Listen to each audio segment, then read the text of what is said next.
நல்லா தூக்கம் வேற வருது. அதுக்குள்ள மணி 8 ஆயிடுச்சா? அலாரம் அடிச்சிடுச்சு. தண்ணி தாம அடிக்குது, தண்ணி குடிப்போம். நோன்பு வேற வச்சிருக்கணுமே, நம்ம மறந்துட்டு தண்ணியை குடிச்சாச்சே. அல்லாஹ், அப்ப நம்ம நோன்பு நம்மள விட்டு போயிடுச்சா?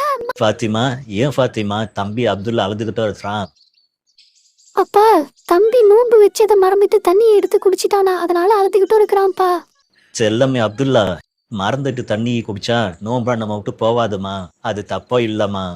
அப்பா, நோன்பு வச்சுக்கிட்டு தண்ணியை குடிச்சா அது பாவமாச்சே, நோன்பு முடிஞ்சு படமே. நான் தான் மறந்துட்டு தண்ணியை குடிச்சிட்டேன்னா நான் எப்படி அப்ப நோம்பாளியா இருப்பேன்? இதை பற்றி நபிகள் நாயகம் ஸல்லல்லாஹு அலைஹி வஸல்லம் கூறியிருக்கிறார்கள். ஒருவர் நோன்பு நோட்டிருக்கும் போது மறதியாக சாப்பிட்டாலோ பருகினாலோ அவர் தனது நோன்பை முழுமையாக்கட்டும், ஏனெனில் அவருக்கு அல்லாஹ்வே உண்ணவும் பருகவும் அளித்துள்ளான் என்று நபிகள் நாயகம் ஸல்லல்லாஹு அலைஹி வஸல்லம்